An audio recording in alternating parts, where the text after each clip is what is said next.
Lima, I didn't introduce myself earlier. Why in Chai Squeeze Strachum, Kentilson Pinkton, Nathan Kamapalux, Akikamutson Pinkton. My name is Chachum. Chachum. Chachum. It means blossoming flower. I come from Penticton and head of the lake, Okanagan Lake, and I live in Penticton. And my summa squeezed is Jennifer Lewis, Wellness Manager at Okanagan Nation Alliance. I'm really grateful for this presentation and Jennifer for your work and your heart and all the people that participated in that. Women, especially missing and murdered Indigenous women and girls and 2S LGBTQIA plus are so marginalized. And so it is emotional to bring it forward because it's so personal and it's something that as Indigenous women and in our communities and to us relatives also just suffer. We suffer, but also we carry the heaviest loads in our communities as well. And so it's such an important piece. And there's so many reports that are out there that we don't necessarily like give energy to, you know, it's there and it's the voices of the people and it's the stories that are out there and the truth. And so I'm really excited that this work is here and I'm glad that it's given space because it is so important. If it's about women and children, like we're here, women and children, like without women and children, like would none of us be here. And so I'm really glad. I don't know though, like, so a lot of the times the people doing the work already know and already act in those ways that do implement these recommendations, that do practice in their daily lives and in ways that honor all of our women and our 2S relatives. And so what I wonder too is like, you know, I was just at one of my team meetings and we have a program called You Empowered Strong, which is funded by the Ending Violence Society, I think, Ending Violence BC Society.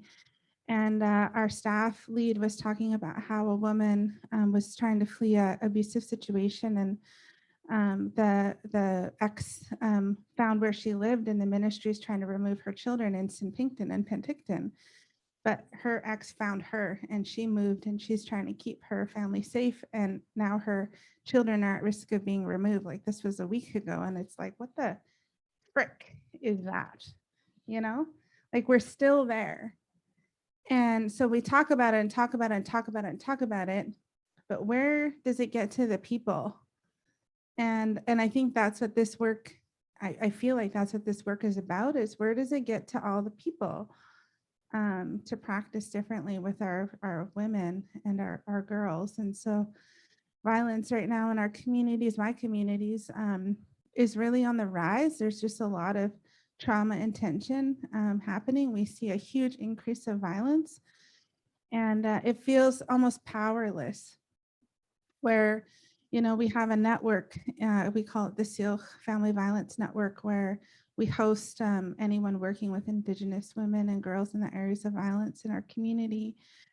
And, you know, they talk about these young girls who are trafficked just right in our communities. We talk about the luring and all of those things that occur. And it's like we feel powerless. Like, again, another topic, another space where our people are being attacked. And it's just really hard. So I am really grateful that this work is being done. I don't know if excited was the right word to use, but it's about time, you know, that we spend time talking about these things. And I know it's a presentation and there's a working group, but where do we breathe life into it? You know, like for those who really need that support to understand what our families go through. And so again, in this topic as well, it's the imbalance in our communities where some of these things do occur, like violence, and it's just how do we come into balance with ourselves again as people and our families.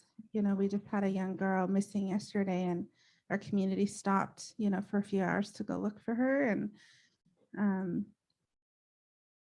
like it just keeps happening more and more and more. And I really like the way, Jennifer, that you close that, you know, because as a scale woman, you know, we're not taught all the time that we matter and that we're loved. So limb for that.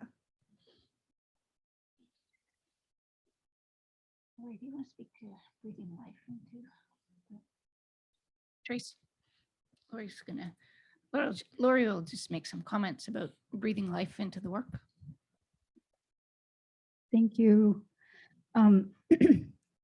So you'll see similar to mental wellness, there's a reason why we started with mental wellness and went into missing and murder next. And both are and continue to be grounded in the APPF, the culture-centered, inclusive, collaborative, and accountable resilience, healing and wellness focus and child and family community center come directly out of the APPF. And we have adapted for both frameworks and both steering committees.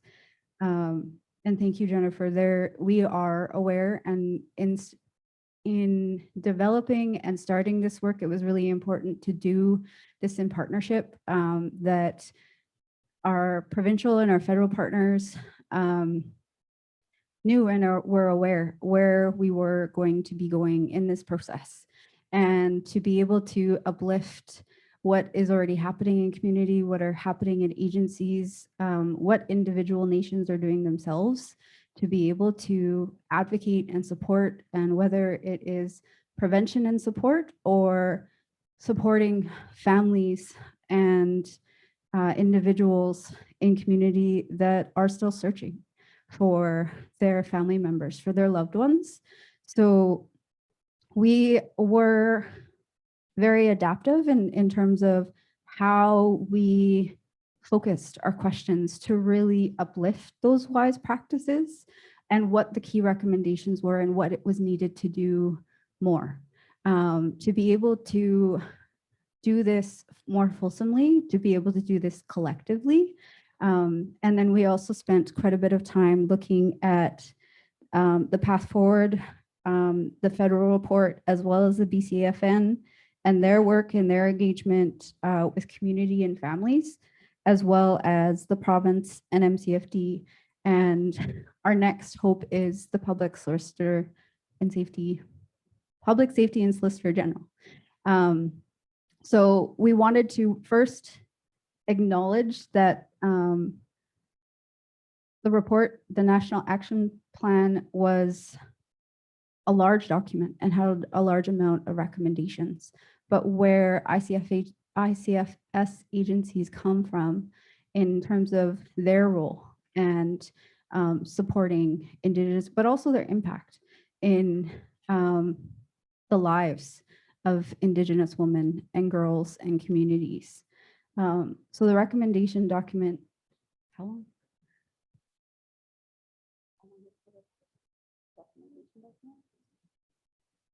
It's approximately 30 pages. So similar to mental wellness, we're looking to release on Our Children Our Way.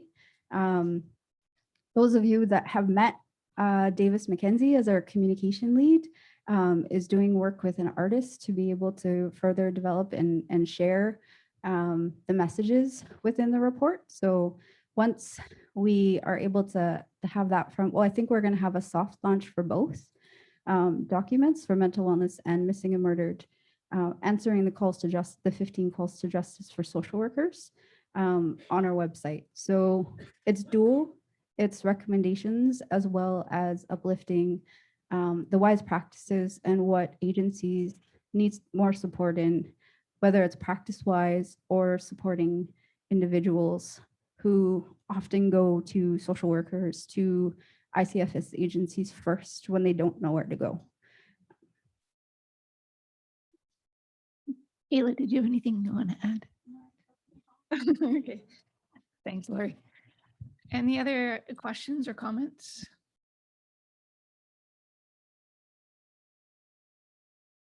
Tracy, all the way in the back.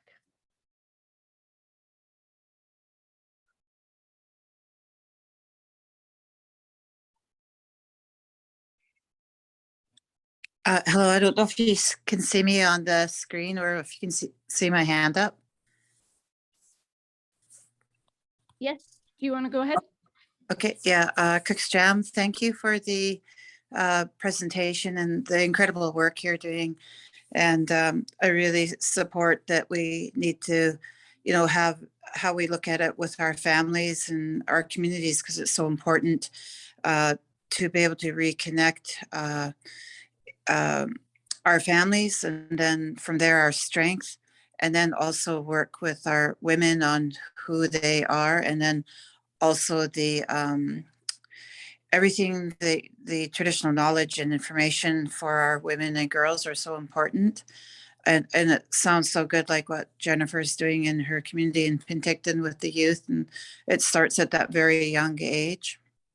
And then, the awareness for our women to keep safe, and that they're loved and they're valued. And then also the other part about, having our men join the circle, because some might not know exactly, where they fit in, because it was disrupted not by our choice, but by the colonial state government. And then, how reserves were formed in residential school. We know that history all too well, that disrupted the entire way of our lives and our governance and our teachings.